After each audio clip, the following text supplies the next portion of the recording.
4페이지 펼치라. 네, 그렇습니다. 한때 이 부처님 제자들이 존자 이제 불교계의 가장 두 큰 스승이었기 때문에 이 사리푸트라 존자나 이 모갈라나 존자에게 질문을 가끔씩 던집니다. 왜냐하면 부처님께 직접 말하지 않은 그 나머지 부분들을 이 두 분의 스승들에게 물어봐요. 그때 뭘 물어보냐면 여기 4페이지 펼쳐보여 같이 읽어보여. 이게 가슴에 되새겨야 되거든.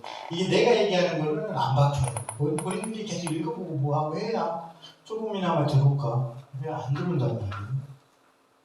한때 존자 마하나오칼라나가 박가국의 숭스마라기리에 있는 베사칼라 수부의 미가다에 계셨다. 존자 마하 모칼라나는 이와 같이 말했다. 가르침을 베풀기 어렵게 만드는 조건이란 어떠한 것입니까? 첫 번째, 악한 것을 원하고 악한 것의 욕망에 지배당하는 것. 두 번째, 자신을 칭찬하고 남을 비난하는 것. 세 번째, 분노하고 분노에 지배당하는 것. 네 번째, 분노하고 분노로 인하여 원한을 품는 것. 다섯 번째, 분노하고 분노로 인하여 집착하는 것. 여섯 번째, 분노하고 분노에 참말을 하는 것. 일곱 번째, 꾸짖음을 듣고 꾸짖음으로 인하여 꾸짖는 자에게 적대하는 것. 여덟 번째, 꾸짖음을 듣고 꾸짖음으로 인하여 꾸짖는 자를 비난하는 것.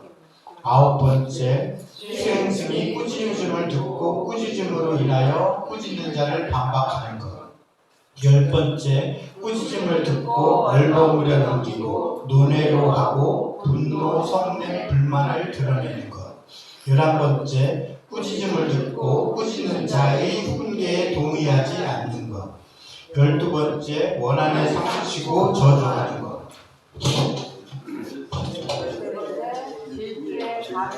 안 나가지 같이 가요. 13번째, 질투에 가득 차고 인색하다는 것. 14번째, 사기치고 기만하는 것. 15번째, 자만하고 오만한 것. 16번째, 새 속에 물들어 자기 울타리에 갇혀 그것을 버리기 어려운 것.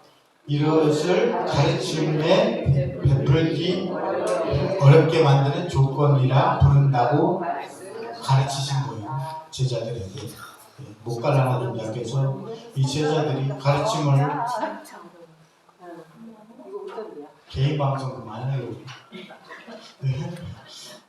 그것에 대해서 말씀하실 때 이게 참 유념해 봐야 될 문제예요. 유념해 봐야 될 문제. 가끔은 스님이 내가 얘기해도 스님이 그런다면 그거라도 그렇다 해. 근데 제가자들이 오히려 반박한단 말이에요. 스님들에 대해서.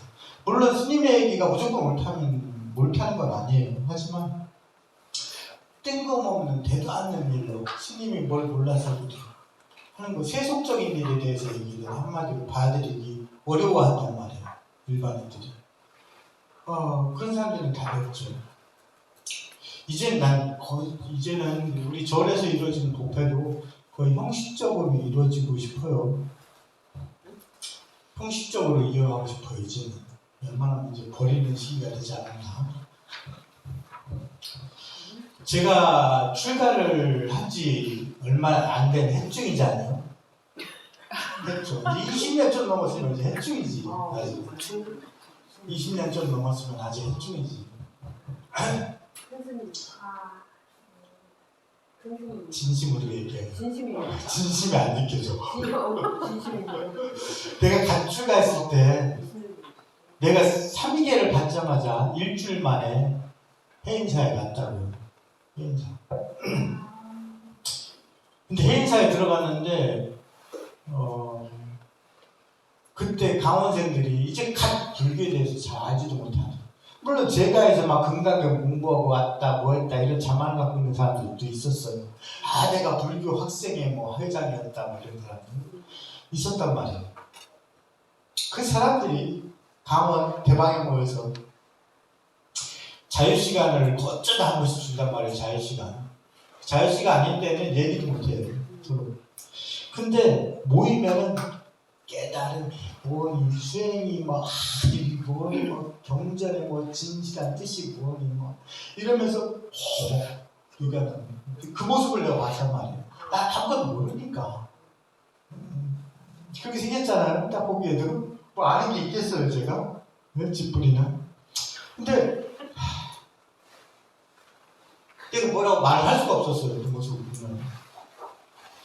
그때 당시에 그걸 얘기했던 스님들 혹은 지금 한숙한 사람들, 그때 한숙한 사람들이 자신의 그때의 모습을 어떻게 기억하려나 한번 가끔씩 돌이켜봐요. 내가 어제 도반하고 만났거든요. 도반하고 전화통화를 했어요. 도반 스님이 이제 하여튼 뭐 강주를 하기도 하고 지금 강주를 하기도 하고 또 박사를 받아서 이제 강주를 하기도 하고 절 주지도 하는데 그 스님한테 그랬어요.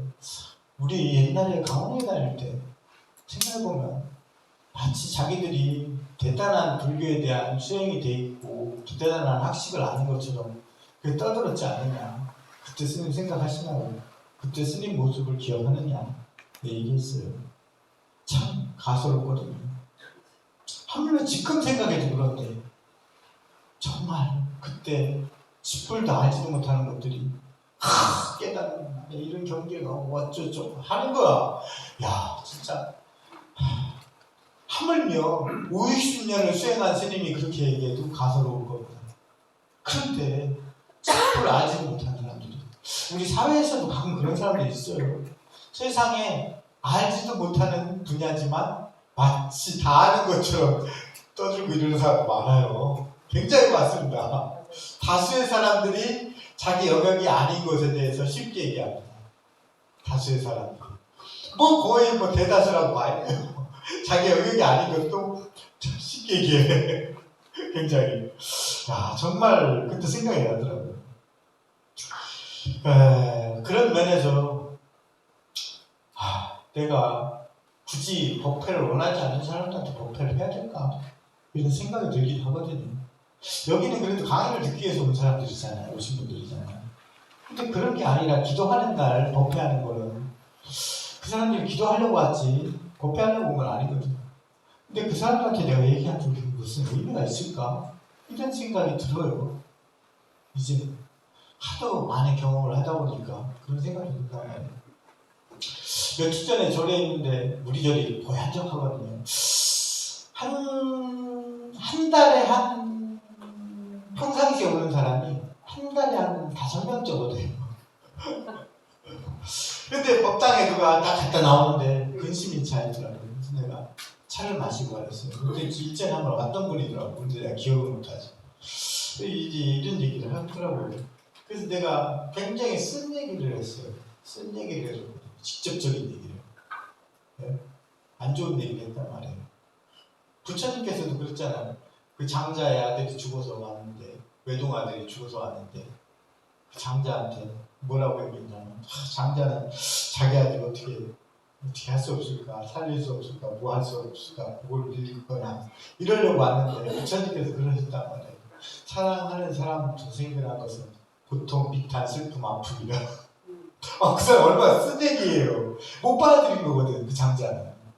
오히려 그 얘기를 전해들은 왕비가 부처님 말씀이 맞습니다 하고 되짚어 놔서 그게 경전의 하나의 문장이 된 거예요.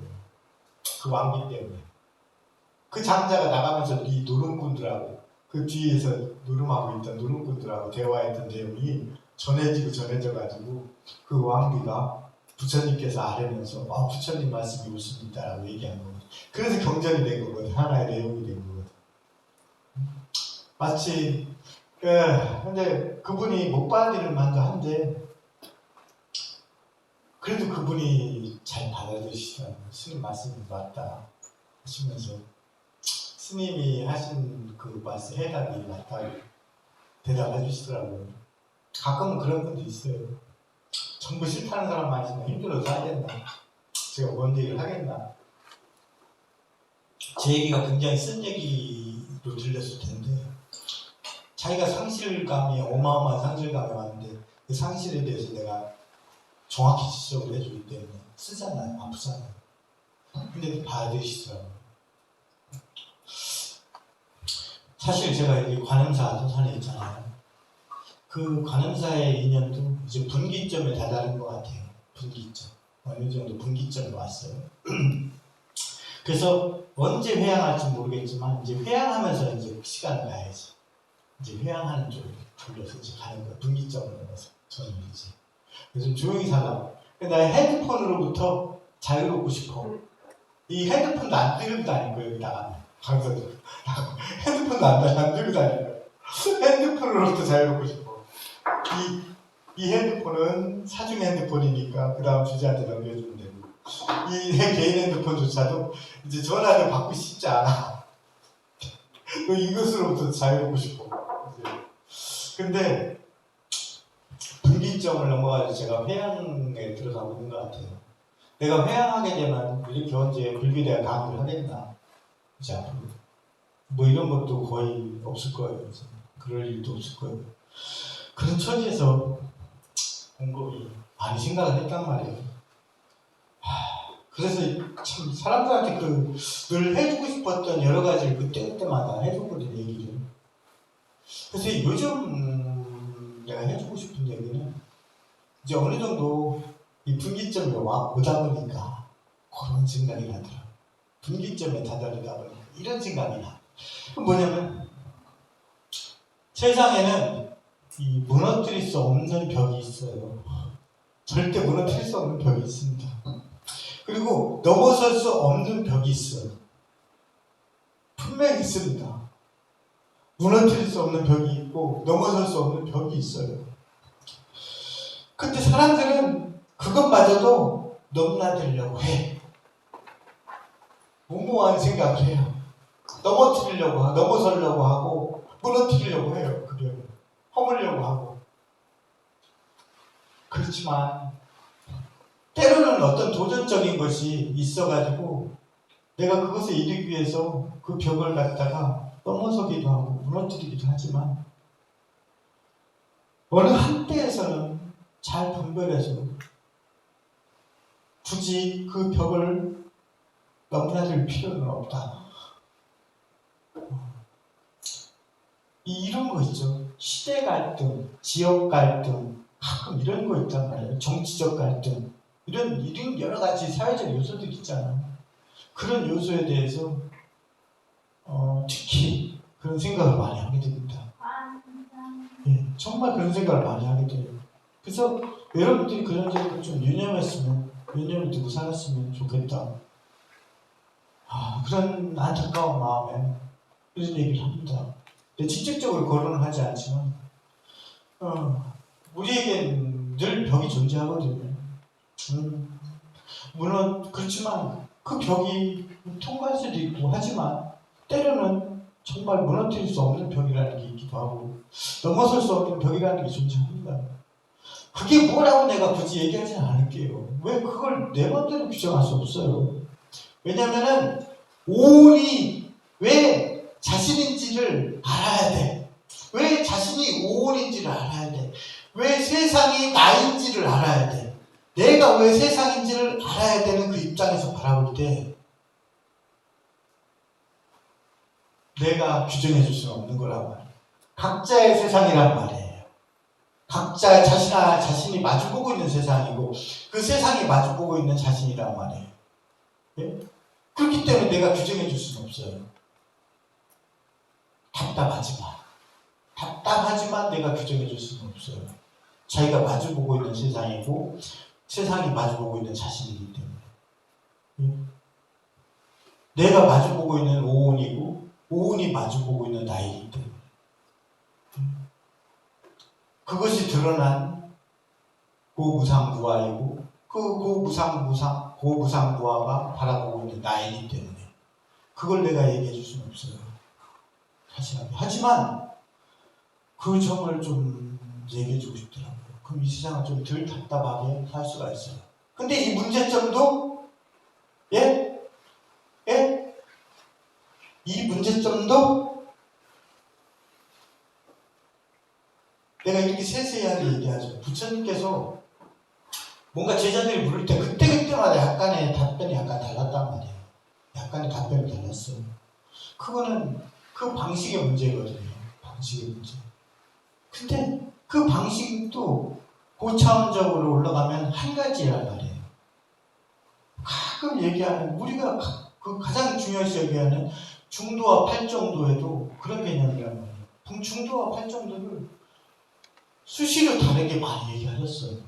그럼 사람들은 그것만 기억하면서 그걸 중도이고 팔정도라고 얘기해요. 근데 그건 착각이거든. 본래 얘기하는 건 따로 있거든. 핵심은 따로 있거든. 그 핵심이 바로 중도이고 팔정도이거든. 근데 제가 지금 얘기하는 것도 사실은 그런 것 같아요. 내가 불교에서 우리 여기 불교대학을 듣는 입장에서 가장 중요한 게 뭐라고 했어요? 10분 안 지났어요. 제할 수 있고 그거를 잘 알아차려야. 예, 그것으로부터 나오는 거예요, 이게. 결국에는. 이게 다 거기에서 파생되는 건데, 그것을 일일이 다 체크해줘야 알겠나? 그거 한마디만 알면 그게 자동으로 쫙 퍼져나가야 되는데, 자동으로 퍼져나가지 못해. 그래서 이렇게 굳이 하지 말아도 될 이 수고까지, 내걸어오고까지 있는 거예요. 굳이 얘기하지 않아도 다 알 수 있게 되는 그런 얘기를 또 굳이 꺼내게 되는 거예요. 내가 제어할 수 있는 것과 내가 제어할 수 없는 것이 무엇인지를 알게 되면 이건 얘기할 필요가 없어요, 굳이. 근데 그걸 얘기해줘도 그것을 대입해서 생각해보지 못하기 때문에 굳이 얘기까지 하는 거예요. 네. 그래서 무너뜨릴 수 없는 벽이 있고 넘어설 수 없는 벽이 있다. 가끔은 때로는 그 고난을 겪기 위해서 어거지로 그것을 넘어서거나 이렇게 용기를 얻고 이렇게 해야 될 때도 있지만 대다수가 굳이 그 벽을 넘나들 필요가 없는 것을 느낍니다. 요즘은 뭐 어떤 이슈라든가 밖에 이슈를 보더라도 스님들은 밖에 이슈를 보는 것 자체가 별로 좋지 않은 것 같아요. 감정을 휩쓸리게 되거든요. 감정을. 근데 그거 보면서 답답함을 느끼죠. 이게 세상 사고 중생들의 길이에요. 어쩌겠어. 그 안에 머물러 있는. 그래서 때로는 그 벽을 마주할 때 각자의 길을 가는 것도 현명할 수가 있다. 저도 이제 각자의 길을 가려고 해요. 그래서 각자의 길을 가려고. 회양으로 접어들어서 관음사라는 절에서 이제 회양을 하고 내 길을 가야 되지 않을까 이제 싶습니다.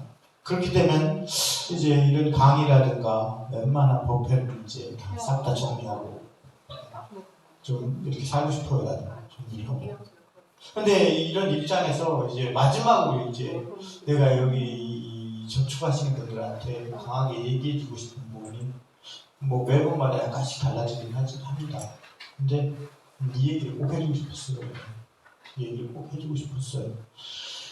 기한은 장담하지 못하죠. 내가 언제쯤 회양하리라고 정확한 기한은 누구도 장담하지 못해요. 하지만 이제 그런 것을 미리 내가 못을 박아놨기 때문에 조금 더 이제 회양하는 마음으로서 좀 더 해주고 싶어요. 좀 간절한 얘기만 해주고 싶어요. 간절한 얘기. 불자는 어떤 마음을 근본 마음가짐을 가져야 된다고 했죠?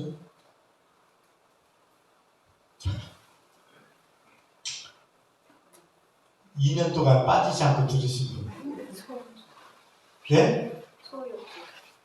예? 더 강하게 얘기해봐요. 욕심을 많이 안 가지는 마음. 소욕지족. 소욕지족입니다. 불자는 그 마음 가져야 돼요. 18페이지에 있습니다. 18페이지 한번 읽어보자고요.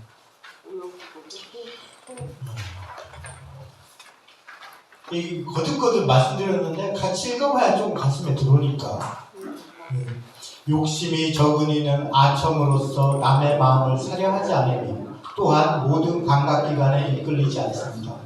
만족할 줄 모르는 이는 비록 극락에 있더라도 불행하게 되니 늘 시기하고 질투하며 남의 가진 것을 탐하게 되고 설령 제 아무리 많은 것을 지녔다 하더라도 스스로 가진 것에 만족이 안 되어서 결국엔 다리 위에서 불에 비친 자신의 모습을 보고 짖다가 입에 문 고기를 놓치게 되는 강아지처럼 화를 자초하게 됩니다.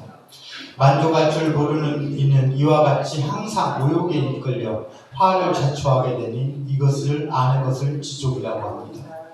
마음은 코끼리와 같고 원숭이와 같아서 이리저리 날뛰기 시작하면 미처 제지하기가 힘들게 됩니다.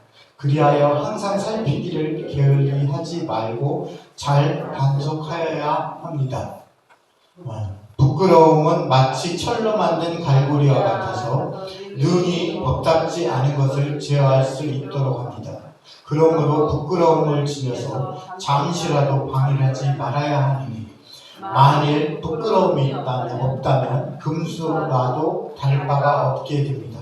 또한 인내하는 마음은 공덕을 지키는 수호자이니 성내는 마음을 제멋대로 놓아두면 스스로 장애를 유발하여 그동안 쌓아온 공덕을 잃게 되므로 마치 공든탑이 무너지는 것과 같은 결과를 낳습니다. 교만은 허식이며 아첨은 단지 속임수이리라. 부처님께서 멸도에 이르러 말씀하시기를 마음을 방일하여 모욕에 들어가게 하지 않게 하라. 비유를 들자면 소치는 사람이 막대기를 쥐고 소를 주시하면서 날뛰는 소로 하여금 남의 곡식을 먹지 못하게 하는 것과 같다. 만일 오근을 제멋대로 두면 모욕뿐만이 아니라 가려고 하는 곳이 끝이 없어서 제어할 수가 없게 된다. 오근은 마음이 그 주인이니 마치 도적에게서 재물을 보호하는 것과 같이 잘 단속하여야 한다. 세상은 무상하니 만나면 반드시 떠남이 있는 것이다. 내가 지금 멸도하는 것은 마치 악한 병을 제거하는 것과 같다 라고 하셨습니다. 부처님께서 이 멸도, 인멸에 달하죠. 그리고 또 거듭 여러분들이 잘못 쓰고 있는 혹은 착각하고 있는 그 단어에 대해서 꼭 꼬집어주고 싶어요. 열반은 죽음이 아닙니다. 열반은 부처님의 경지에 도달한 것이 열반입니다. 정확하게 아셔야 돼요. 열반이라는 용어를 이 전체적으로 이 밖에 대회에서 너무 착각을 한다. 부처님이 되신 것을 열반이라고 합니다. 부처님이 되신 걸 열반이라고 하고 그 열반을 두 가지로 나누어서 무여열반, 유여열반으로 나누는 거예요. 근데 열반이라는 명칭을 너무 착각을 한다. 너무 착각을 하고 살아요.